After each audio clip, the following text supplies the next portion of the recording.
عليكم ورحمة الله وبركاته. الحمد لله رب العالمين، نحمده ونستعينه ونؤمن به ونتوكل عليه. اللهم صل وسلم وبارك على سيدنا محمد وعلى آل سيدنا محمد. سبحانك لا علم لنا إلا ما علمتنا إنك أنت العليم الحكيم. അഭിവന്ദനായ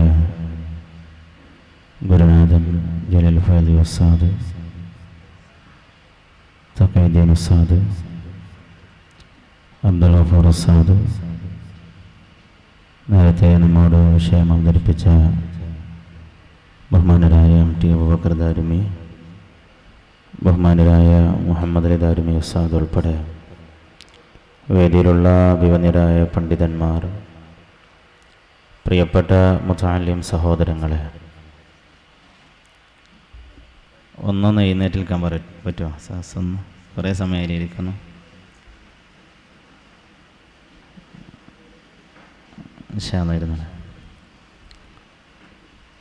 മുഹമ്മദ് നബി സല്ലല്ലാഹു അലൈഹി വസല്ലമ പരിചയപ്പെടുത്തിയ രീതിയിൽ ഇസ്ലാമിനെ ഉൾക്കൊള്ളുകയും അതനുസരിച്ച് പ്രവർത്തിക്കുകയും ചെയ്യുന്നവരാണ് സത്യവിശ്വാസികൾ. നബി സല്ലല്ലാഹു അലൈഹി വസല്ലമയുടെ സന്ദേശങ്ങളുടെ വലിയൊരു പ്രത്യേകത പൂർവിക സന്ദേശങ്ങളെയൊക്കെ ഉൾക്കൊള്ളുകയും അവയെ ഉൾക്കൊള്ളാനും പ്രേരിപ്പിക്കുകയും ചെയ്തതാണ് നബി സല്ലല്ലാഹു അലൈഹി വസല്ലമ പഠിപ്പിച്ച സന്ദേശങ്ങളും. അതുകൊണ്ട് തന്നെ സത്യവിശ്വാസികൾ പരിശുദ്ധ ഖുർആൻ അള്ളാഹുവിൻ്റെ ഗ്രന്ഥമാണെന്ന് ഉൾക്കൊള്ളുന്ന പോലെ ഇഞ്ചീലും തൗറാത്തും പൂർവിക പ്രവാചകന്മാർക്ക് അള്ളാഹു ഇറക്കി കൊടുത്ത വേദഗ്രന്ഥങ്ങളെയും അംഗീകരിക്കുകയും വിശ്വസിക്കാൻ ബാധ്യസ്ഥരായവരുമാണ്. അള്ളാഹു തആല തന്നെ ആൽ ഇംറാൻ സൂറത്തിലെ 84-ാമത്തെ ആയത്തിലൂടെ നമ്മെ പഠിപ്പിച്ചു, ഖുൽ ആമന്നാ ബില്ലാഹ് വമാ ഉൻസില അലൈനാ വമാ ഉൻസില അലാ ഇബ്രാഹീമ വഇസ്മാഈല വഇസ്ഹാഖ വയഅഖൂബ് വൽ അസ്ബാത്ത് വമാ ഊതിയ ഈസാ വമൂസ. പൂർവിക പ്രവാചകന്മാർക്ക് അള്ളാഹു നൽകിയ സന്ദേശങ്ങളെയൊക്കെ ഉൾക്കൊള്ളാനാണ് അള്ളാഹുവിൻ്റെ ഖുർആൻ നമ്മെ പഠിപ്പിച്ചത്. പക്ഷേ സയ്യിദുനാ ഈസാ നബി അലൈഹിസ്സലാമിനും മൂസാ നബി അലൈഹിസ്സലാമിനും അള്ളാഹു തആല നൽകിയ തൗറാത്തിനെയും ഇഞ്ചീലിനെയും ഇന്ന് കാണുന്ന രൂപത്തിലുള്ള ഗ്രന്ഥങ്ങളെ നാം അംഗീകരിക്കേണ്ടതുണ്ടോ ഇല്ലയോ എന്നുള്ളത് ചർച്ചയാവേണ്ട ഒരു വിഷയമാണ്.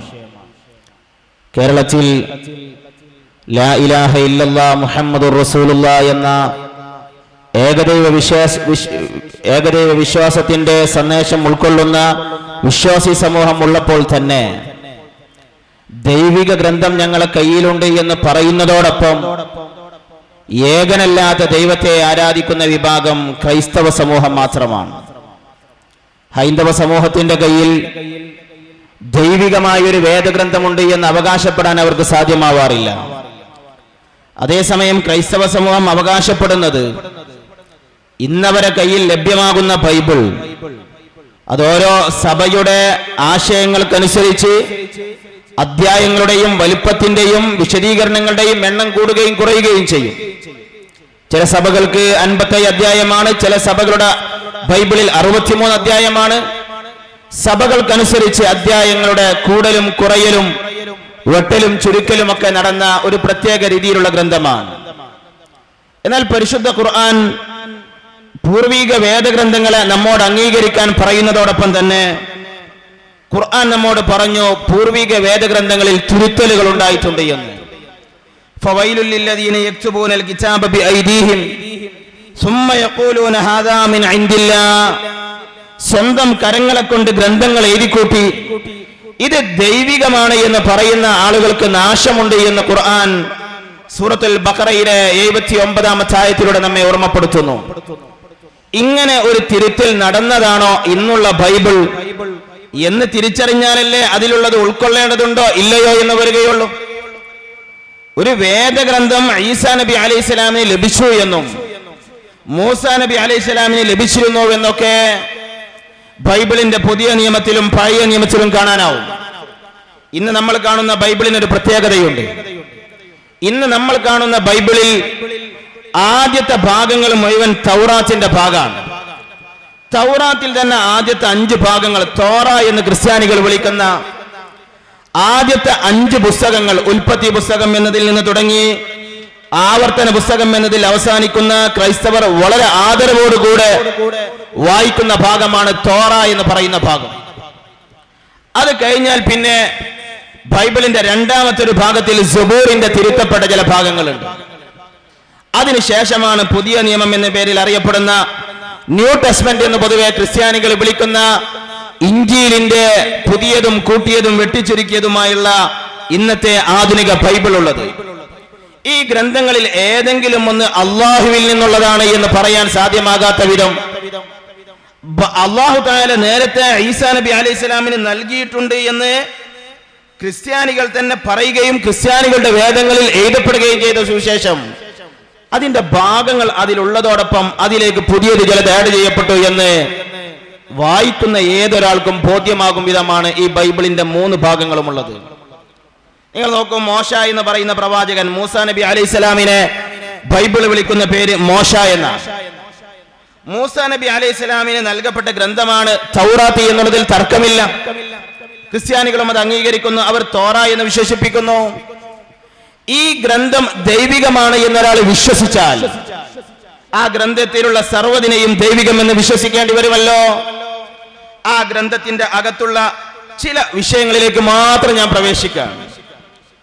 മൂസാ നബി അലൈഹിസ്സലാമിന് അള്ളാഹു കൊടുത്ത ഗ്രന്ഥമാണ് ഇന്ന് ക്രിസ്ത്യാനികളുടെ കയ്യിലുള്ള തൗറാത്ത്, ഇന്ന് ക്രിസ്ത്യാനികളുടെ കയ്യിലുള്ള ഓൾഡ് ടെസ്റ്റ്മെന്റ് അഥവാ പഴയ നിയമമെങ്കിൽ അതേ ഗ്രന്ഥത്തിന്റെ ആവർത്തന പുസ്തകത്തിന്റെ 34-ാം അധ്യായത്തിൽ 5-ാം വചനം മുതൽ 12-ാം വചനം വരെയുള്ള ഭാഗങ്ങൾ പൂർണ്ണമായി മൂസാ നബിയുടെ മരണം ശേഷം സമൂഹത്തിന്റെ ഇടപെടൽ, അന്ന് അവിടെ ഉണ്ടായ സംഭവ വികാസങ്ങളെ കുറിച്ചാണ് പറയുന്നത്.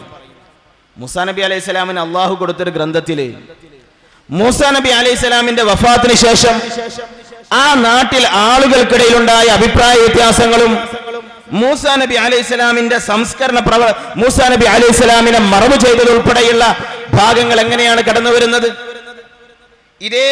ഇതുപോലെ തന്നെ മഹാനായ സയ്യിദുന ഈസാ നബി അലൈഹിസ്സലാമിനെ ക്രിസ്ത്യാനികൾ യേശു ക്രിസ്തു എന്ന് വിളിക്കുന്ന ഈസാ നബി അലൈഹിസ്സലാമിന് നൽകപ്പെട്ട ഒരു സുവിശേഷത്തിന്റെ വർത്തമാനം പുതിയ നിയമത്തിൽ മാർക്കോസ് എന്ന് പറയുന്ന അധ്യായത്തിൽ 13-ാം അധ്യായത്തിന്റെ മാർക്കോസ് എന്ന് പറയുന്ന പുസ്തകത്തിന്റെ 13-ാം അധ്യായത്തിൽ 10-ാമത്തെ വചനത്തിൽ പറയുന്നുണ്ട് ഈസാ നബി അലൈഹിസ്സലാമിന്റെ കയ്യിൽ ഒരു സുവിശേഷം ഉണ്ടായിരുന്നു എന്നുള്ളത്.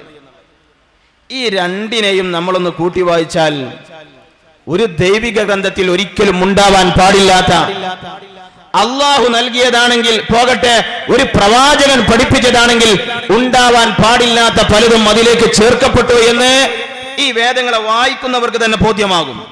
കാരണം വേദങ്ങളുടെ അടിസ്ഥാനം ധാർമ്മികതയാണല്ലോ. ബൈബിളിൽ എവിടെയും ധാർമ്മികത ഇല്ല എന്ന് നാം പറയുന്നില്ല. പക്ഷെ ധാർമ്മികതക്ക് നിരക്കാത്ത വലിയ ഒരു ഭാഗം ബൈബിളിലേക്ക് ചേർക്കപ്പെട്ടു എന്നുള്ളതൊരു സത്യമാണ്. ബൈബിളിൽ ക്രിസ്ത്യാനികൾ വിശ്വസിക്കുന്ന ഇന്നത്തെ ബൈബിളിൽ മഹാനായ നൂഹ് നബി അലൈഹിസ്സലാമിനെ പരിചയപ്പെടുത്തുന്നുണ്ട്. ബൈബിളിന്റെ ആദ്യ പുസ്തകത്തിൽ തന്നെ ഉൽപ്പത്തി പുസ്തകം എന്ന് പറയുന്നതാണ് ബൈബിളിന്റെ ആദ്യത്തെ പുസ്തകം. അതിന്റെ 19-ാം അധ്യായത്തിലെ 32 മുതൽ 36 വരെയുള്ള വചനങ്ങൾ അവര് പറയുന്നത് നൂഹ് നബി അലൈഹിസ്സലാമിന്റെ ചരിത്രമാണ്. നൂഹ് നബി മാർഗദർശിയാണ് എന്നതിൽ ആശങ്കയില്ലല്ലോ, ക്രിസ്ത്യാനികൾക്ക് സംശയമില്ല.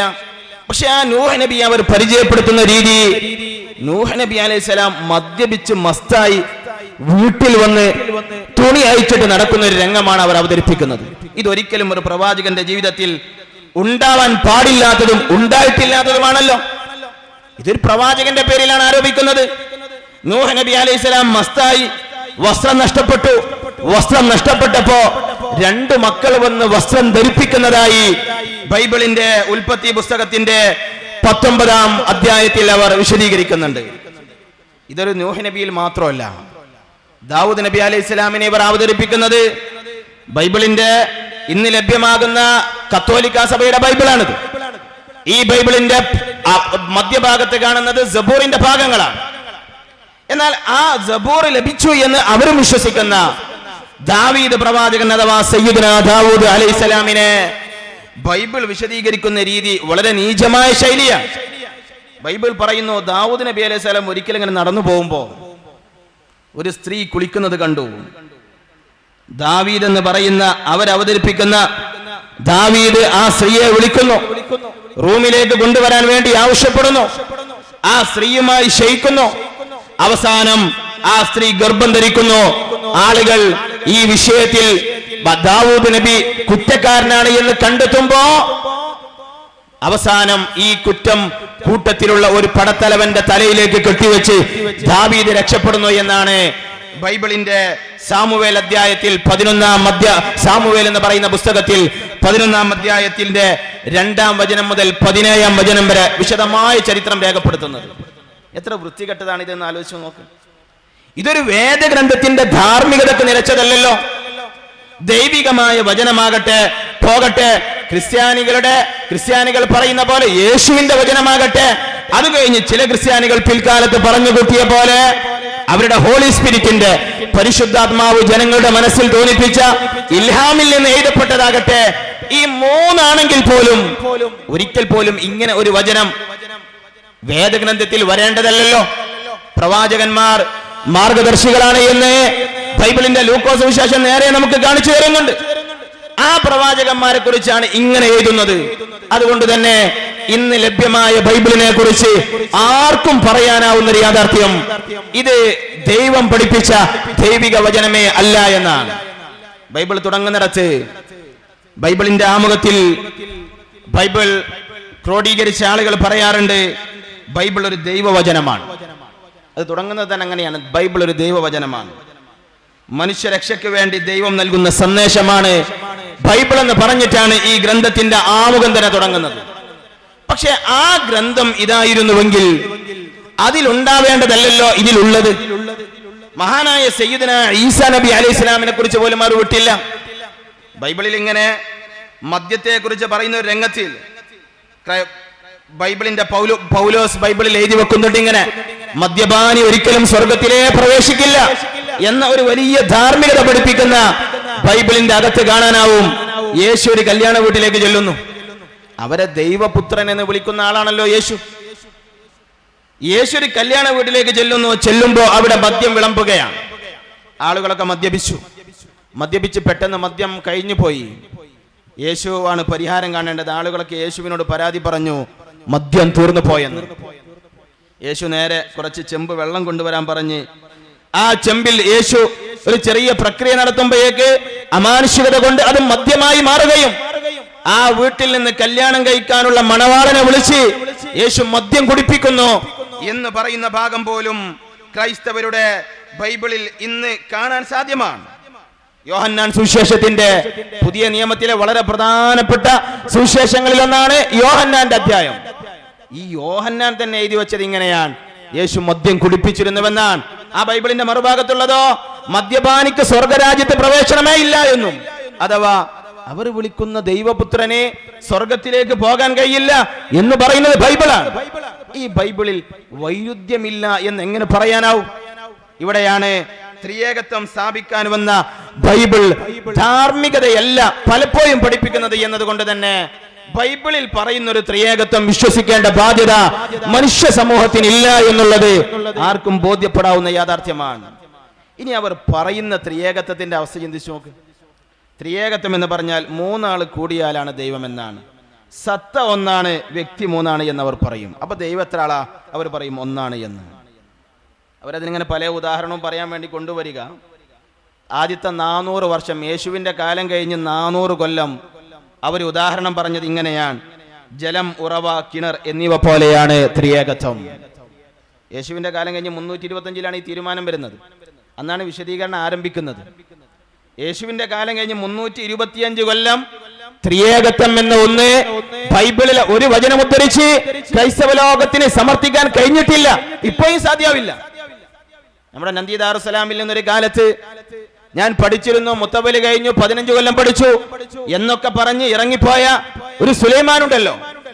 നമുക്ക് വളരെ സ്നേഹത്തോടെ നന്ദി ദാറുസ്സലാമിന്റെ ഈ വേദിയിൽ വെച്ച് അദ്ദേഹത്തെ ഒന്ന് ക്ഷണിക്കാം. ബൈബിളിന്റെ ഏതെങ്കിലും ഒരു വചനം ഉപയോഗിച്ച് മൂന്നാളുകൾ കൂടിയതാണ് ദൈവമെന്ന് സ്ഥാപിക്കാൻ സാധ്യമാകുമെങ്കിൽ അദ്ദേഹവുമായി ഒന്ന് ചർച്ച ചെയ്യാമായിരുന്നു എന്ന് വളരെ സ്നേഹത്തോടെ ഓർമ്മപ്പെടുത്തുകയാണ്. ബൈബിളിന്റെ പഴയ നിയമമോ പുതിയ നിയമമോ ഒന്നും ഉപയോഗിച്ച് മൂന്നാൾ കൂടിയ ഒരു സങ്കല്പമാണ് ദൈവമെന്ന് സ്ഥാപിക്കാൻ ഒരിക്കലും സാധ്യമാവില്ല. എന്നാൽ ബൈബിളിൽ ഉള്ളതാവട്ടെ ഏകദൈവ വിശ്വാസത്തിന്റെ പല വർത്തമാനവുമാണ്. ബൈബിൾ വായിച്ച ആരെങ്കിലും ഈ സദസ്സിലുണ്ടെങ്കിൽ അവർക്ക് ബോധ്യമാകും. ബൈബിളിന്റെ ഒരു പൊതുപ്രയോഗത്തെയാണ് ഇവർ തെറ്റിദ്ധരിപ്പിക്കാറുള്ളത്. ബൈബിളിൽ ദൈവപുത്രൻ എന്ന് പൊതുവെ നന്മ ചെയ്യുന്ന എല്ലാവരെ കുറിച്ച് ഉപയോഗിച്ചു. നിങ്ങൾ നന്മ ചെയ്താൽ ദൈവപുത്രന്മാരാകാം എന്നത് ബൈബിളിന്റെ ഭാഷയാണ്. ദൈവപുത്രൻ എന്ന് ബൈബിൾ ഉപയോഗിച്ചാൽ അതിന്റെ അർത്ഥം ദൈവത്തിൽ പിറന്ന മകൻ എന്നല്ല, നന്മ ചെയ്യുന്നവൻ എന്നാണ്. ലൂക്കോസ് സുവിശേഷത്തിൽ ഇങ്ങനെ ആദം നബി അലൈഹിസ്സലാം മുതലുള്ള യേശു ക്രിസ്തുവിന്റെ പ്രവാചക പരമ്പര പറയുന്നുണ്ട്. അങ്ങനെ പോയി അവസാനം ആദമെത്തും. ആദമിനെ കുറിച്ച് പറയാൻ ഇനി ആരെ മകനാന്ന് പറയണല്ലോ. അതിൽ അവസാനം പറഞ്ഞത് ഇങ്ങനെയാണ്, ആദം ദൈവത്തിന്റെ മകനാണെന്നാണ്. മറ്റു പല പ്രവാചകന്മാരെ കുറിച്ചും പറഞ്ഞ പ്രയോഗമാണ് ദൈവപുത്രന്മാരെന്ന്. അപ്പൊ ദൈവപുത്രൻ ഒരാളല്ല. ബൈബിളിന്റെ ഭാഷയിൽ നന്മ ആരെല്ലാം ചെയ്യുമോ അവന്റെ എല്ലാം പേര് ബൈബിളിന്റെ ഭാഷയിൽ ദൈവപുത്രന്മാരാണ്. ഒരിക്കൽ യേശു ജനങ്ങളുമായി സംസാരിക്കുന്നത് ബൈബിൾ പറയുന്നത്, ആളുകളെ കൂട്ടി യേശു ജനങ്ങളോട് സംസാരിക്കുന്നു. ബൈബിളിന്റെ യോഹന്നാൻ സുവിശേഷത്തിന്റെ 8-ാം അധ്യായത്തിലെ 42-ാമത്തെ വചനത്തിൽ കാണാം, യേശു പറഞ്ഞു, ദൈവമാണ് നിങ്ങളുടെ പിതാവ് എങ്കിൽ നിങ്ങൾ എന്നെ അനുസരിക്കുമായിരുന്നു. യേശു ഇങ്ങനെ കുറെ പ്രബോധനം നടത്തിയപ്പോ ആളുകൾ സ്വീകരിക്കാത്ത സാഹചര്യത്തിൽ പറയുന്ന വർച്ചാനാണ്, ദൈവമാണ് നിങ്ങളുടെ പിതാവെങ്കിൽ നിങ്ങൾ എന്നെ സ്നേഹിക്കുമായിരുന്നു. ഞാൻ ദൈവത്തിൽ നിന്നാണ് വന്നിരിക്കുന്നത്. ഞാൻ പറയുന്നത് എന്തുകൊണ്ട് നിങ്ങൾ ഗ്രഹിക്കുന്നില്ല? എന്റെ വചനം ശ്രവിക്കാൻ നിങ്ങൾക്ക് കഴിവില്ലാത്തത് കൊണ്ട് തന്നെ നിങ്ങൾ നിങ്ങളുടെ പിതാവായ പിശാചിൽ നിന്നുള്ളവരാണ്. പിശാച നിങ്ങളുടെ പിതാവിന്റെ പിശാച് എന്ന നിങ്ങളുടെ പിതാവിന്റെ ഇഷ്ടമനുസരിച്ച് നിങ്ങൾ പ്രവർത്തിച്ചോളൂ എന്ന് യേശു സംസാരിക്കുന്നത് ബൈബിളിന്റെ യോഹന്നാൻ സുവിശേഷത്തിൽ കാണാനാവും. നിങ്ങൾ ഓർത്തു നോക്കൂ, സത്യത്തിൽ ബൈബിൾ പറയുന്ന ദൈവപുത്രൻ എന്ന സങ്കല്പം തന്നെ നമ്മൾ ഔലിയാ ഉല്ലാഹ് അഅദാ ഉല്ലാഹ് എന്ന് പറയുന്ന പ്രയോഗം. അഅദാ ഉല്ലാഹ് എന്ന് പറയുന്ന അതേ അർത്ഥത്തിൽ അള്ളാഹുവിന്റെ പിശാചിന്റെ വക്താക്കൾ എന്ന് പറയുന്ന, അള്ളാഹുവിന്റെ ശത്രുക്കൾ എന്ന് പറയുന്ന ആ ഭാഷയാണ് ബൈബിളിന്റെ ഭാഷയിൽ ദൈവപുത്രന്മാരും പിശാചിന്റെ പുത്രന്മാരും. ഇതിനെയാണ് പിൽക്കാലത്ത് തെറ്റിദ്ധരിപ്പിക്കാൻ ശ്രമിച്ചത്. അതിനുവേണ്ടി അവർ ഉപയോഗിക്കുന്ന പ്രയോഗങ്ങൾ നോക്കൂ. നമുക്ക് പ്രത്യേകിച്ചും ഖുർആൻ പഠിച്ച ദീനിനെ അറിയുന്ന മുതഅല്ലിമീങ്ങൾക്ക് മനസ്സിലാക്കൽ എളുപ്പമാണ്. ബൈബിളിൽ ചില പ്രയോഗങ്ങളുണ്ട്. അവർ യേശുവാണ് ദൈവപുത്രൻ എന്ന് പറയാൻ ഉപയോഗിക്കുന്ന പ്രയോഗങ്ങൾ ഇങ്ങനെയാണ്, എന്നെ കാണുന്നവൻ പിതാവിനെ കാണുന്നു, എന്നെ അനുസരിക്കുന്നവൻ പിതാവിനെ അനുസരിക്കുന്നു, എന്നൊക്കെ പരിശുദ്ധ ഖുർആൻ പറയുന്ന പോലെ ഒരാളെ എന്നെ അനുസരിച്ചാൽ നിങ്ങൾ അള്ളാഹനെ അനുസരിക്കുന്ന പോലെയാണ് എന്ന് നബി സല്ലല്ലാഹു അലൈഹി വസല്ലമ പറയുന്നതിന്റെ ആശയം എന്താണ്? ഞാൻ പഠിപ്പിക്കുന്നത് അള്ളാഹ് പഠിപ്പിച്ച സന്ദേശമാണെന്ന് ഇത്രയേ ബൈബിളും പറഞ്ഞിട്ടുള്ളൂ. ഈ സന്ദേശത്തെ തിരുമറി നടത്താൻ വേണ്ടി 325-ലും പിന്നീട് 371-ലും നടന്ന 2 സമ്മേളനങ്ങളാണ് യേശുവിന്റെ കാലം കഴിഞ്ഞ് 325 കൊല്ലത്തിന് ശേഷവും രണ്ടാമതും AD 371-ലും നടന്ന 2 സമ്മേളനങ്ങളാണ് യേശുവും പിതാവും പരിശുദ്ധാത്മാവും കൂടിയതാണ് തൃത്വം എന്ന് പറയുന്ന ദൈവം എന്ന സങ്കല്പം എന്നിടത്തേക്ക് അവരെത്തുന്നത്. എന്നാൽ ഈ ദൈവത്തെക്കുറിച്ച് ചോദിച്ചാൽ ക്രൈസ്തവ ലോകത്തിന് ഇന്നും ഉത്തരമില്ല. ഈ വിഷയം പഠിക്കുന്നതിന്റെ ഭാഗമായി നേരത്തെ ഇസ്ലാമിനെതിരെയുള്ള പ്രചാരകൻ എന്ന പേരിൽ അറിയപ്പെട്ട ഫാദർ അലവിയുടെ കേന്ദ്രത്തിൽ നിന്ന് പുറപ്പെടുന്ന 50ഓളം പുസ്തകങ്ങൾ ഞാൻ വായിച്ചിരുന്നു. അതിൽ അവരിങ്ങനെ ത്രിത്വം വിശദീകരിക്കുന്നിടത്ത് ഉരുണ്ട് കളിക്കുന്ന രീതിയുണ്ട്. ത്രിത്വം 3 ആളാണ്, ദൈവം 3 ആളാണെന്ന് പറയാൻ അവരെ കൊണ്ട് കഴിയില്ല. എന്നാൽ അവരെ വാദം എന്താ? എന്നും നിലനിൽക്കുന്നത് 3 ആളാണ്. സർവജ്ഞാനികളോ അത് 3 ആളാണ്. എന്നും നിത്യവും 3 ആളാണ്, സർവജ്ഞാനികളും 3 ആളാണ് എന്ന് പറഞ്ഞാൽ 3 ആള് കൂടിയാൽ 3 എണ്ണാൻ കഴിയൂ? 1+1+1 3 എന്നല്ലാതെ 1+1+1 1 എന്നെങ്ങനെ കൂട്ടും? സർവജ്ഞാനി ആരൊക്കെ? ദൈവമാണെന്ന് അവർ പറയും. ദൈവം എത്ര ആളാ? യേശു ദൈവമാണ്, അതൊരാളാണ്. പരിശുദ്ധാത്മാവ് മറ്റൊരാളാണ്, ഹോളി സ്പിരിറ്റ്. 3-മത് പിതാവും ഒരാളാണ്. എന്നാൽ ഇതിൽ ഇന്നും ക്രിസ്ത്യാനികൾ ആശങ്കപ്പെടുന്ന മറ്റൊരു ഘടകമുണ്ട്, മറിയമിനെ ഇതിൽ എവിടെയാ കൂട്ടേണ്ടത് എന്നതിൽ. ക്രൈസ്തവ ലോകത്ത് മറിയം ദൈവത്തിന്റെ അകത്താണോ പുറത്താണോ എന്നതിൽ ഇന്നും ആശങ്കയാണ്. കൃത്യമായി വിശദീകരിക്കാൻ കഴിയാതെ ക്രൈസ്തവ ലോകം ഉരുളുന്നത് ക്രൈസ്തവർ എഴുതിക്കൂട്ടിയ പുസ്തകങ്ങളിൽ നിന്നെല്ലാം നമുക്ക് ബോധ്യപ്പെടും. ഇവിടെ നമുക്ക് മുസ്ലിമീങ്ങൾ എന്ന രീതിയിൽ ക്രൈസ്തവ സഹോദരങ്ങളോട് പറയാനുള്ളത്, നിങ്ങൾ ഈ എഴുതിയ അധർമ്മങ്ങളെ ഒരിക്കലും ഈസാ നബി അലൈഹിസ്സലാമിന്റെ പേരിലും അള്ളാഹുവിന്റെ പേരിലും ദൈവത്തിന്റെ പേരില് ചേർത്തി വെക്കരുത് എന്ന് പറയാനുള്ളൂ. ഇത് മാർക്കോസ് എഴുതി, അയാൾക്ക് പേച്ചു എന്ന് പറഞ്ഞാൽ കുഴപ്പമില്ല. ഇത് മത്തായി സുവിശേഷമാണ്, മത്തായി എഴുതിയതാണ്, അദ്ദേഹത്തിന് പേച്ചു എന്ന് പറഞ്ഞോട്ടെ, നമുക്ക് വിരോധമല്ല. അള്ളാഹുവിന്റെ ഗ്രന്ഥം, ദൈവിക വചനം, യേശു പറഞ്ഞത്, ഈസാ നബി പഠിപ്പിച്ചത് എന്നൊക്കെ പറഞ്ഞ് ഈ അധാർമികതയെയും വൈരുദ്ധ്യത്തെയും പഠിപ്പിക്കുന്നിടത്താണ് പ്രശ്നം. നിങ്ങൾ ഓർത്തു നോക്കൂ, ഈസാ നബി അലൈഹിസ്സലാം പറഞ്ഞത് തന്നെ ബൈബിൾ ഉദ്ധരിക്കുന്ന ഒരു ഭാഗം ഇങ്ങനെ കാണാനാവും. യേശു പ്രതിവദിച്ചു, ബൈബിളിന്റെ മാർക്കോസ് സുവിശേഷത്തിൽ കാണുന്നതാണ്. 12-ാം അധ്യായത്തിന്റെ 29-ാമത്തെയും 30-ാമത്തെയും വചനത്തിൽ യേശു പ്രതിവദിച്ചു, ഇതാണ് ഒന്നാമത്തെ കൽപ്പന. യേശു പറയാം, ഇസ്രായേലേ കേൾക്കുക, നമ്മുടെ ദൈവമായ കർത്താവാണ് ഏക കർത്താവ്. ഇതിന്റെ അർത്ഥം എന്താ? ഈസാ നബി അലൈഹിസ്സലാം ഒരു സദസ്സിനോട് പറയാൻ, നമ്മുടെ ദൈവമായ കർത്താവാണ് ഏക കർത്താവ്. പൂർണ്ണ ഹൃദയത്തോടെ നീ നിന്റെ ദൈവമായ കർത്താവിനെ പൂർണ്ണ ഹൃദയത്തോടെയും പൂർണ്ണ ആത്മാവോടെയും പൂർണ്ണ മനസ്സോടുകൂടെയും സ്വീകരിക്കുക എന്ന് ഈസാ നബി അലൈഹിസ്സലാം ഇസ്രായേൽ സമൂഹത്തെ വിളിച്ചു പറഞ്ഞു എന്ന് ബൈബിൾ തന്നെ ഉദ്ധരിക്കുന്നു. ഈസാ നബി പറയാണ്, യേശു പറയാണ്, നമ്മുടെ കർത്താവ് ഒരാളാണ്, നമ്മൾ ആരാധിക്കേണ്ടത് അവരെയാണ് എന്ന് പറഞ്ഞിരിക്കെ പിന്നെ 3 എന്നുള്ള സങ്കല്പം ഇവിടെ നിന്ന് വന്നു? ബൈബിളിന്റെ ഏത് ഭാഗം നോക്കിയാലും 3 ആൾ കൂടിയാണ് ദൈവമെന്ന് വിശദീകരിക്കാൻ ക്രൈസ്തവ ലോകത്തിന് ഇന്നുള്ള ബൈബിൾ ഇനി തിരുത്തി എഴുതുന്നില്ലെങ്കിൽ സാധ്യമാവില്ല. നിങ്ങൾ നോക്കൂ, ബൈബിളിന്റെ മറ്റൊരു വചനത്തിൽ ഇങ്ങനെ കാണാനാവും.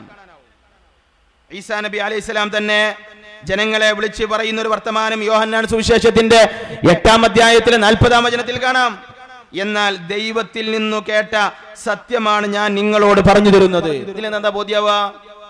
ഈസാ നബി അലൈഹിസ്സലാം ഒരു പ്രവാചകനായി വന്ന ആളാണ്. ഈ അള്ളാഹു എന്ത് പറഞ്ഞു തന്നോ, സിട്ടാവ് എന്ത് പറഞ്ഞു തന്നോ, ഞാനത് ജനങ്ങളോട് പറയുന്ന ആളാണ്.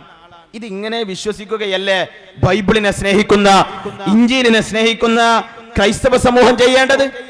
അതിനു പകരം ഈ യേശുവിന്റെ കാലം കഴിഞ്ഞ് 325 വർഷത്തിന് ശേഷം പുനർനിർമ്മാണം ആരംഭിക്കുകയും 371-ാമത്തെ വർഷം തീരുമാനമാവുകയും ചെയ്ത ഒരു ത്രിത്വം, ട്രിനിറ്റി, 3 ആൾ കൂടിയതാണ് ദൈവമെന്ന സങ്കല്പം സ്വീകരിക്കാൻ ആരാണ് ഇവരോട് പറഞ്ഞത്? പറഞ്ഞ ആള് സ്വീകാര്യനായാലല്ലേ ചെയ്യേണ്ടതുള്ളൂ. വേദഗ്രന്ഥങ്ങൾ ഒരിക്കലും പറഞ്ഞില്ല. ഇന്ന് കാണുന്ന ബൈബിൾ ആകട്ടെ മഹാനായ സയ്യിദുനാ ഈസാ അലൈഹിസ്സലാമിന് അല്ലാഹു നൽകിയ ഇഞ്ചീലുമല്ല. ഓർമ്മപ്പെടുത്താൻ വേണ്ടി ഞാൻ 1-2 കാര്യങ്ങൾ മാത്രം വായിച്ചു കേൾപ്പിക്കുകയാണ്. ബൈബിളിന്റെ ഓരോ സുവിശേഷങ്ങളും ആരംഭിക്കുന്ന ഭാഗത്ത് ബൈബിൾ പറയും ഇത് ആരെഴുതിയതാണ് എന്ന്. മാർക്കോസ് എന്ന് പറയുന്ന സുവിശേഷത്തിൽ തുടങ്ങുന്ന ഭാഗമാണിത്. മാർക്കോസ് സുവിശേഷം എന്ന് പറഞ്ഞാൽ ബൈബിളിൽ വളരെ പ്രധാനപ്പെട്ട അധ്യായമാണ്. ആ അധ്യായം ആരംഭിക്കുന്നിടത്ത് അദ്ദേഹത്തിന്റെ ഗ്രന്ഥത്തിന്റെ ആമുഖം ഇങ്ങനെയാണ്: വിശുദ്ധ മാർക്കോസ് AD 65-നും 70-നും ഇടയ്ക്ക് റോമിൽ വെച്ച് ഈ സുവിശേഷം എഴുതി എന്നാണ് പരമ്പരാഗതമായ വിശ്വാസം. ബൈബിളിന്റെ എല്ലാ അധ്യായം തുടങ്ങുന്നിടത്തുള്ള ഒരു വ്യത്യസ്തത കൂടിയാണിത്. എല്ലാ അധ്യായത്തിനും തുടക്കത്തിൽ എന്നാണ് എഴുതിയത് എന്നോ എവിടെ വെച്ചാണ് എഴുതിയത് എന്നോ ഉറപ്പ് പറയൂല, മറിച്ചൊരു സങ്കല്പമാണ് പറയാം. മത്തായി സുവിശേഷം തുടക്കത്തിൽ ഇങ്ങനെ കാണാം: സുവിശേഷത്തിന്റെ മൂലരൂപം 1-ാം നൂറ്റാണ്ടിന്റെ അവസാനത്തിൽ AD 75-നും 90-നും ഇടയ്ക്ക് രചിക്കപ്പെട്ടതാണെന്ന് കരുതപ്പെടുന്നു. കൃത്യമായി ഇന്ന വർഷം എഴുതപ്പെട്ടതാണ്, ഇന്നാൾ എഴുതിയതാണ് എന്ന് പറയാൻ സാധ്യമാകാത്ത രൂപത്തിലാണ് ഇന്ന് ലഭ്യമാകുന്ന ബൈബിൾ ഉള്ളത്. അതുകൊണ്ടാണ് ക്രൈസ്തവ സമൂഹത്തോട് മുസ്ലിം സമൂഹം പറയുന്നത്, ഇന്നുള്ള ബൈബിൾ നന്മയിലേക്ക് ഒരുപാട് അധർമ്മം കയറ്റപ്പെടുകയും പുതിയത് ആഡ് ചെയ്യപ്പെടുകയും ഉള്ളത് ഡിലീറ്റ് ചെയ്യപ്പെടുകയും ചെയ്ത ഗ്രന്ഥമാണ്, അത് സ്വീകാര്യമല്ല എന്ന്. നിങ്ങൾ നോക്കൂ, ആ ഗ്രന്ഥം എന്നിട്ട് തുടങ്ങുന്നിടത്ത് ഇങ്ങനെ വായിക്കാൻ കഴിയും: മാർക്കോസിന്റേതായ ഒരു പ്രത്യേക പ്രതിപാദന രീതിയിലാണ് ഈ സുവിശേഷം എഴുതപ്പെട്ടത്. അഥവാ എഴുതിയ ആള് മാർക്കോസാണ്, അയാളുടെ ഭാഷയാണ്, ദൈവിക വചനമല്ല എന്ന് ബൈബിൾ തന്നെ തുറന്നു പറയുന്നു. എന്നിട്ട് ഇതിനെ സ്വീകരിച്ചുകൊണ്ട് ദൈവിക വചനം എന്ന് പറയുന്നിടത്ത് അള്ളാഹുവിനെ ആരാധിക്കുന്ന, അള്ളാഹുവിനെ മനസ്സിലാക്കുന്ന, അള്ളാഹുവിന് വേണ്ടി ജീവിക്കുന്ന വിശ്വാസി സമൂഹം സ്വാഭാവികമായി പ്രയാസം കാണിക്കൂലേ? തൊട്ടപ്പുറത്തുള്ള സുവിശേഷമാണ് ലൂക്കോസ് സുവിശേഷം. അതിന്റെയും ആമുഖം ഇങ്ങനെയാണ്: AD 70 ശേഷം ഗ്രീസിൽ വെച്ച് ഈ സുവിശേഷം വിരചിതമായി എന്ന് കരുതപ്പെടുന്നു. കൃത്യമായ ഒരു കൃത്യത, ഖുർആനിനെ പോലെ ഒരു ഉറപ്പുള്ള വർത്തമാനം ബൈബിളിന്റെ ഭാഷയിൽ കാണുന്നില്ല. ഇവിടെയാണ് പ്രിയപ്പെട്ട ക്രൈസ്തവ സമൂഹത്തിൽപ്പെട്ട ആരെങ്കിലുമൊക്കെ തെറ്റിദ്ധരിച്ചു പോയെങ്കിൽ, അല്ലെങ്കിൽ അങ്ങനെയുള്ള ഒരാളെ പരിചയപ്പെടുത്തേണ്ടടുത്ത് അവസരം കിട്ടുമ്പോ, പ്രിയപ്പെട്ട മുഅ്മിനീങ്ങളെ, ഇത് നമ്മുടെ ക്രൈസ്തവ സമൂഹം തെറ്റിദ്ധരിച്ചതിന്റെ പേരിൽ ട്രിനിറ്റി എന്ന് പറയുന്ന ത്രിയേകത്വ സങ്കല്പത്തിലേക്ക് വന്നതാണ്. സർവജ്ഞാനി എത്ര ആളാ? അവർ ചോദിച്ചാൽ പറയും 3 ആളാ, ഒരാളാണ്. അപ്പോൾ യേശു ആരാ? അതൊരാളാണ്. പിതാവാരാ? അത് മറ്റൊരാളാണ്. പരിശുദ്ധാത്മാവാരാ? അത് മറ്റൊരാളാണ്. എന്നാൽ ദൈവം എത്രയാളാ? ഒരാളാണ്. എങ്ങനെ സങ്കല്പിക്കാൻ കഴിയാം? ഇതിനവരിങ്ങനെ ഉദാഹരണം പറയും. ഒരു ഒരു നാരങ്ങക്ക് ഒരുപാട് ചുളകളുള്ളത് പോലെ, ഇതളുകളുള്ളത് പോലെ 3ഉം ഒന്നാണ് എന്നിങ്ങനെ വർണ്ണിക്കാൻ അവർ കാണിച്ചു കൂട്ടുന്ന കുറേ ഉപമകളും ഉദാഹരണങ്ങളുമുണ്ട്. ക്രൈസ്തവ പണ്ഡിതന്മാരിൽ ആദ്യകാലത്തെ പണ്ഡിതന്മാരാണ് ജസ്റ്റിൻ ഒരിജൻ പോലെയുള്ള ക്രൈസ്തവ പണ്ഡിതന്മാർ. അവരെഴുതിയത് ഉറവ നദീ പ്രവാഹം പോലെയാണ് ത്രിയേകത്വം. ആദ്യത്തെ പണ്ഡിതന്മാർ എഴുതി വെച്ചതാണ്. 325 വേദഗ്രന്ഥത്തെ ഈ രൂപത്തിൽ വ്യാഖ്യാനിച്ച് അവരെഴുതി വെക്കുന്ന ഉദാഹരണങ്ങളാണ്. സൂര്യൻ കിരണങ്ങൾ പ്രകാശം പോലെയാണ് ത്രിയേകത്വം. ഒന്നിൽ നിന്ന് വേർതിരിക്കാൻ പറ്റൂല, എന്നാൽ എല്ലാം കൂടിയതാണ് ദൈവം എന്ന് പറയുമ്പോ ഒന്നിനും സ്വന്തമായി നിലനിൽപ്പില്ല, ഒന്നിന് സ്വതന്ത്രതയില്ല, സ്വമതീയത്തില്ല, നിരാശ്രയത്വമില്ല എന്ന് ഉറപ്പുവരുത്തുന്നതാ.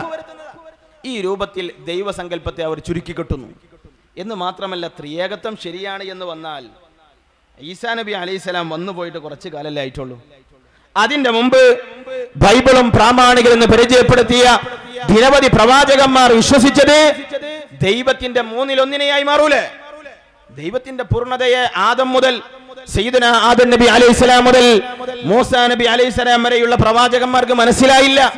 എന്നിട്ട് അവരൊക്കെ വിശ്വസിച്ചത് ദൈവത്തിന്റെ 1/3 പരിശുദ്ധാത്മാവും പിതാവും ഇതിലേക്ക് ചേർക്കപ്പെട്ടതോ അത് ഈസയുടെ കാലം കഴിഞ്ഞ്, യേശുവിന്റെ കാലം കഴിഞ്ഞ് 325 വർഷം കഴിഞ്ഞിട്ടാണെന്ന് വന്നാൽ, ഒരുപാട് പ്രവാചകന്മാർക്ക് അറിയാതെ പോയ ദൈവങ്ങൾ പിൽക്കാലത്ത് ഇറങ്ങി വന്നു എന്ന് സങ്കല്പിക്കേണ്ടി വരില്ലേ? അതുകൊണ്ട് ഈ ഒരു വിശ്വാസ സംഹിത ഏതൊരു മനുഷ്യന്റെയും പ്രഥമ ബുദ്ധി കൊണ്ട് ശരിയല്ല എന്ന് ബോധ്യപ്പെടുന്നതാണ്. ഇത് പരിശുദ്ധ ഖുർആൻ നമ്മോട് പറഞ്ഞ പോലെ, ലഖദ് കഫറല്ലദീന ഖാലൂ ഇന്നല്ലാഹ സാലിസു സലാസ വമാ മിൻ ഇലാഹിൻ ഇല്ലല്ലാഹ്. ത്രിയേകത്വം വാദിച്ച ആളുകൾ അവർ അവിശ്വാസികളായി പോയിരിക്കുന്നു. ഖുർആനിന്റെ ഭാഷയാണത്. ത്രിയേകത്വം വാദിച്ചവർ അവിശ്വാസികളായി പോയിരിക്കുന്നു. മൽ മസീഹ് ഇബ്നു മറിയമ ഇല്ലാ റസൂലൻ ഖദ് ഖലത മിൻ ഖബ്ലിഹി റസൂൽ. ഒരു പ്രവാചകനാണ് മറ്റു പ്രവാചകന്മാരെ പോലെ. ലൂക്കോസ് വിശേഷത്തിൽ യേശുവിന്റെ പരമ്പര പറഞ്ഞപ്പോ ഇന്നാലുന്ന ആളുടെ മകൻ ഇന്നാലിന്ന ആളെന്ന് പറഞ്ഞ് പ്രവാചകന്മാരുടെ പരമ്പര ആദം വരെ കടന്നുപോയപ്പോ എല്ലാവരെയും പ്രവാചകന്മാർ, യേശു എത്തുമ്പോയോ പ്രത്യേകമായ ഒരു ദൈവപുത്രൻ. അതെങ്ങനെ വരുന്നത്? ആദം മുതൽ ഇങ്ങോട്ട് എല്ലാ യാക്കൂബ് നബിയെ പരിചയപ്പെടുത്തി, ഇസ്ഹാഖ് നബിയെ പരിചയപ്പെടുത്തി, പ്രവാചകന്മാരെ പരമ്പരയെ പരിചയപ്പെടുത്തി, അവസാനം യേശു എത്തുമ്പോൾ പ്രത്യേകമായ ഒരു ട്വിസ്റ്റ്. അവിടെ നിന്ന് ദൈവിക പുത്രന്റെ ഒരു പ്രത്യേക ആവശ്യം. ഇത് ബൈബിളിന്റെ ഭാഷ കൊണ്ടും അംഗീകരിക്കാൻ കഴിയാത്തതാണ്, ഖുർആന്റെ ഭാഷയിലും അംഗീകരിക്കാൻ കഴിയാത്തതാണ്. ഈ ശബ്ദം എപ്പോഴെങ്കിലും ഏതെങ്കിലും സാഹചര്യത്തിൽ ക്രൈസ്തവ സഹോദരന്മാർ ആരെങ്കിലും കേൾക്കുന്നുവെങ്കിൽ നിങ്ങളൊക്കെ വായിച്ചെടുക്കണം. ബൈബിളിന്റെ യഥാർത്ഥ മുഖത്തെ വായിക്കണം.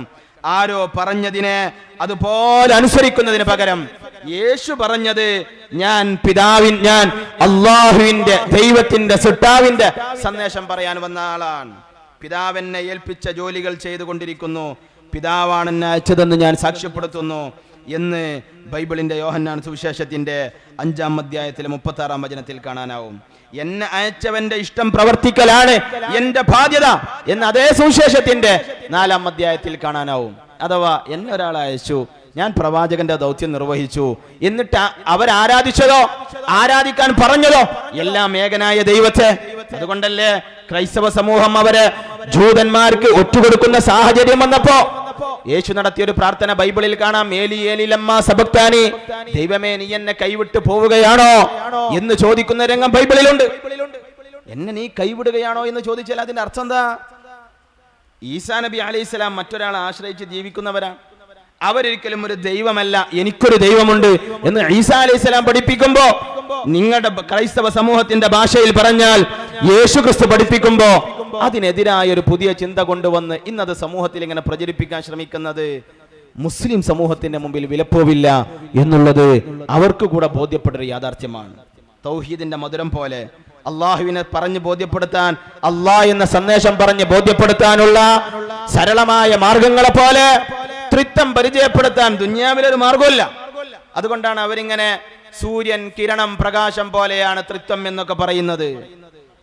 അതിന്റെ അവരുദ്ധരിച്ചുകൊണ്ട് എഴുതി വെച്ചൊരു ഭാഗത്ത് ക്രൈസ്തവ സമൂഹം ഇങ്ങനെ എഴുതിയിരുന്നു: തായ്തണ്ട് വേരിന്റെ പുത്രനാണെന്ന പോലെ, തായ്തണ്ട് വേരിന്റെ പുത്രനാണെന്ന പോലെ, നദി ഉറവയുടെ പുത്രിയാണെന്ന പോലെ പിതാവിന്റെ ഒരു പുത്രനാണ് യേശു എന്നവർ എഴുതി വെക്കുന്നുണ്ട്.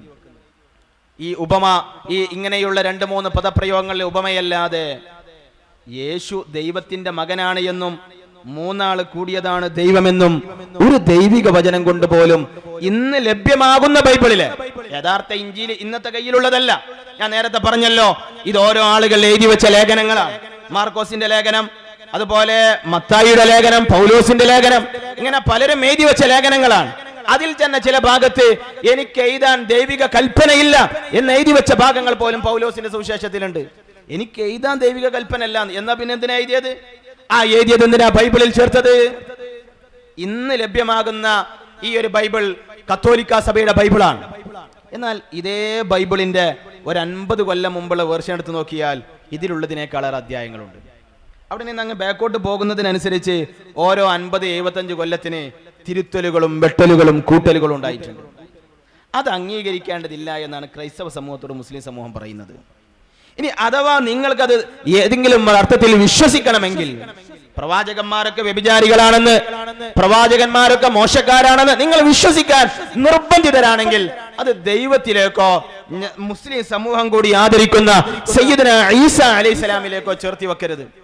മറ്റുള്ള പ്രവാചകന്മാർ വ്യഭിചാരികൾ, മക്കൾ വ്യഭിചരിച്ചവര്, മദ്യപിച്ചവര്. ഈസാ നബി അലൈഹിസ്സലാം ഒരു നാട്ടിലെ കല്യാണ വീട്ടിൽ വന്നവരെ ഇവൻ കള്ളു കുടിപ്പിച്ചു എന്ന് വിശ്വസിക്കാൻ മാത്രം വിഡ്ഢികളല്ലല്ലോ ഭക്ഷണം കഴിക്കുന്ന മനുഷ്യന്മാർ. അത് ദൈവത്തിലേക്കും യേശുവിലേക്കും ചേർത്തി വെക്കരുത് എന്നാണ് ക്രൈസ്തവ സമൂഹത്തോട് വളരെ വിനയത്തോട് ഓർമ്മപ്പെടുത്താനുള്ളത്.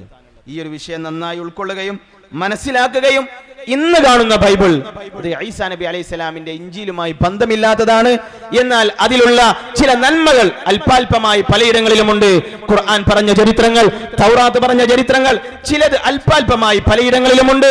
എന്നാൽ പൂർണ്ണമായും ഇത് ദൈവിക വചനമാണ് എന്ന് വിശ്വസിക്കാൻ സാധ്യമാകാത്ത വിധം വൈരുദ്ധ്യങ്ങൾ ഓരോ ഭാഗത്തും നിറഞ്ഞു നിൽക്കുകയാണ്. ഒരു ഭാഗത്ത് യേശുവിന്റെ പരമ്പര പറയും, 72 വാപ്പാരെ പറയും. കുറഞ്ഞ അപ്പുറത്ത് മറ്റൊരാൾ ലേഖനം എഴുതും, അപ്പോൾ വാപ്പാര് മൊത്തം 32 ഉണ്ടാവുള്ളൂ. ഇടക്ക് വിട്ടുപോയതാണെന്ന് സങ്കല്പിക്കാൻ സാധിക്കുമായിരുന്നു. പക്ഷേ ഇടക്ക് വിട്ടുപോയതാണെന്ന് സങ്കല്പിക്കാനും കഴിയാത്ത വിധം വാപ്പാന്റെ പരമ്പരയുള്ള ആളുകൾ തന്നെ വ്യത്യസ്തമായ രീതിയിൽ ദൈവിക വചനത്തിൽ എങ്ങനെ വന്നു? ഒരു ചരിത്ര പുസ്തകത്തിൽ വന്നാൽ നമുക്ക് പറയാം അതൊരു സ്വാഭാവികതാണ്. ഒരു വേദഗ്രന്ഥത്തില് ഒരേ ആളുടെ പരമ്പര പറയുന്നു. അവർ യേശുവിന്റെ വചന എന്ന് പറഞ്ഞാൽ യേശു പറഞ്ഞു കൊടുത്തതാവണ്ടേ? പോകട്ടെ, ഹോളി സ്പിരിറ്റിൻ്റെതാണ് എന്ന് പറഞ്ഞാൽ, ഹോളി സ്പിരിറ്റ് എന്ന് പറഞ്ഞു കൊടുത്തതാണ് എന്ന് വന്നാൽ, യേശുവിന്റെ ശേഷം വരാനുള്ള പരിശുദ്ധാത്മാവ്, യേശു പരിചയപ്പെടുത്തിയ പരിശുദ്ധാത്മാവ് റസൂൽ അല്ല എന്ന് പറയാനാണ് പ്രത്യേകമായി ഹോളി സ്പിരിറ്റിനെ ഇതിലേക്ക് ആഡ് ചെയ്യപ്പെട്ടത്. എന്നാൽ അവരാണെന്ന് വന്നാലും ഉള്ളത് സത്യാവണ്ടേ? ഒരു ഭാഗത്ത് പറയുന്ന പിതാവേ അല്ല, മറുഭാഗത്ത് 32-40 പിതാക്കന്മാരിൽ വ്യത്യാസം. ഇതെങ്ങനെ ഒരു ദൈവിക ഗ്രന്ഥത്തിൽ വരും? എന്ന് മാത്രമല്ല, പുതിയ നിയമത്തില്, പഴയ നിയമത്തിൽ ഉണ്ട് എന്ന് പറയുന്ന ചില ചരിത്ര ഭാഗങ്ങൾ പഴയ നിയമത്തിൽ നോക്കിയാൽ കാണൂല. പുതിയ നിയമത്തിൽ പറയും യെശയ്യാ പ്രവാചകന്റെ ഗ്രന്ഥത്തിൽ ഇങ്ങനെ പറഞ്ഞിരിക്കുന്നു പറയും. യെശയ്യാ പ്രവാചകന്റെ ഗ്രന്ഥം എന്ന് പറയുന്ന ഒരു ഭാഗം പഴയ ബൈബിളിലുണ്ട്. എന്നാൽ പുതിയ നിയമത്തിൽ പറയുന്ന ഭാഗം യെശയ്യാ പ്രവാചകന്റെ പുസ്തകത്തിൽ കാണൂല. എന്നാൽ അതുള്ളത് മറ്റൊരു അധ്യായത്തിലാണ്, മാലാഖി എന്ന് പറയുന്ന ഒരു അധ്യായത്തിലാണ്. ഇങ്ങനെ ഒരു വൈരുദ്ധ്യം എങ്ങനെ ബൈബിളിൽ വരിക, വേദഗ്രന്ഥത്തിൽ വരിക? അതുകൊണ്ട് വിശ്വാസി സമൂഹം എന്നും പറയുന്നു ഇതൊരു യഥാർത്ഥത്തിൽ പ്രവാചകന്മാർക്ക് നൽകപ്പെട്ട ഇഞ്ചീലിന്റെ പൂർണ്ണതയാണെന്ന് ഒരിക്കലും തെറ്റിദ്ധരിക്കാൻ വഴിയില്ല. അങ്ങനെ തെറ്റിദ്ധരിച്ച് വിശ്വസിക്കേണ്ടതില്ല. ഇത് പിൽക്കാലത്തുള്ള കുറെ ആളുകൾ എഴുതി വെച്ച ലേഖനങ്ങളുടെ ഒരു സംഹാരമാണ്. ആ ലേഖനങ്ങളെ ഒരുമിച്ച് കൂട്ടി പിൽക്കാലത്ത് അവർ ക്രോഡീകരിച്ച ഗ്രന്ഥമാണ് ഇന്ന് ലഭ്യമാകുന്ന ബൈബിൾ എന്ന് വിശ്വസിക്കുകയും അതിൽ തെറ്റുപറ്റാം, സ്വാഭാവികമായി വൈരുദ്ധ്യങ്ങൾ ഉണ്ടാകാം. ലേഖനങ്ങളല്ലേ, പൗലോസ് എഴുതിയ ലേഖനം, മത്തായി എഴുതിയ ലേഖനം, സുവിശേഷം എഴുതിയ ലേഖനം, ലൂക്കോസ് എഴുതിയ അപ്പോസ്തല പ്രവർത്തികൾ, ഇതിലൊക്കെ വൈരുദ്ധ്യങ്ങൾ ഉണ്ടാകൽ സ്വാഭാവികമല്ലേ എന്ന് മനസ്സിലാക്കുകയാണെങ്കിൽ പ്രശ്നവുമില്ല. ആ ഒരു ലേഖനത്തിൽ വന്ന തെറ്റ് എന്ന് പറഞ്ഞ് മാറ്റിവെക്കുകയല്ലാതെ ദൈവിക വചനം എന്ന പേരിൽ ത്രിയേകത്വമോ അതല്ലെങ്കിൽ ബൈബിളിന്റെ ദൈവികത്വമോ സ്ഥാപിക്കാൻ ക്രൈസ്തവ സമൂഹത്തിന് സാധ്യമല്ല എന്ന് മാത്രം ഓർമ്മപ്പെടുത്തി ഞാൻ അവസാനിപ്പിക്കുകയാണ്. പരിശുദ്ധ ഖുർആൻ വിശ്വാസി സമൂഹത്തോട് ആദരിക്കാൻ പറഞ്ഞ പ്രവാചകനാണ് ഈസാ അലൈഹിസ്സലാം. നമുക്ക് വിശ്വസിക്കൽ ബാധ്യതയുള്ള പ്രവാചകനാണ് ഈസാ നബി അലൈഹിസ്സലാം. നമ്മൾ അള്ളാഹുവിന്റെ ഗ്രന്ഥം എന്ന് വിശേഷിപ്പിക്കുകയും അങ്ങനെ തന്നെ വിശ്വസിക്കുകയും ചെയ്യുന്ന ഗ്രന്ഥമാണ് പരിശുദ്ധമായ ഇഞ്ചീലും പരിശുദ്ധമായ തൗറാത്തും പരിശുദ്ധ ഖുർആനും സബൂറും ഒക്കെ. അതങ്ങനെ നമ്മൾ ഉൾക്കൊള്ളുകയും ഇന്ന് കാണുന്നതിനെ സാധ്യമാകുന്നവർക്ക് തിരുത്തി കൊടുക്കാൻ നമുക്ക് സാധിക്കുകയും വേണം. അള്ളാഹു തൗഫീഖ് നൽകട്ടെ. നമ്മുടെ മാതാപിതാക്കൾ, നമ്മുടെ ഗുരുനാഥന്മാർ, അള്ളാഹു അവർക്കൊക്കെ ജീവിച്ചിരിക്കുന്നവർക്ക് ആഫിയത്തുള്ള ദീർഘായുസ് നൽകട്ടെ. നമ്മിൽ നിന്ന് മരണപ്പെട്ടു പോയ ഗുരുനാഥന്മാർ, നമ്മുടെ ബഹുമാനനായ ഐ.ടി. ഉസ്താദ് ഉൾപ്പെടെ അള്ളാഹു അവരെ പരലോക ജീവിതത്തിൽ സന്തോഷവും സമാധാനവും പ്രദാനം ചെയ്യട്ടെ. ഇസ്സത്തുള്ള ജീവിതവും ഈമാനിലായ അള്ളാഹു നമുക്ക് മൗത്ത് നൽകട്ടെ. നമ്മുടെ ഇൽമിലും ഈമാനിലും അള്ളാഹു ബർക്കത്ത് ചെയ്യട്ടെ. ഈ സ്ഥാപനത്തിലും ഈ സ്ഥാപനവുമായി ബന്ധമുള്ളവരിലും അള്ളാഹു എല്ലാവിധ ഖൈറും പ്രദാനം ചെയ്യട്ടെ. റബ്ബനാ ആതിനാ ഫിദ്ദുനിയ ഹസന വഫിൽ ആഖിറതി ഹസനത വഖിനാ അദാബന്നാർ. ആമീൻ ബിറഹ്മതിക യാ അർഹമർ റഹീമീൻ. ദുആ ചെയ്യണമെന്ന വസിയത്തോടെ അവസാനിപ്പിക്കുന്നു. അസ്സലാമു അലൈക്കും വറഹ്മത്തുള്ളാഹി.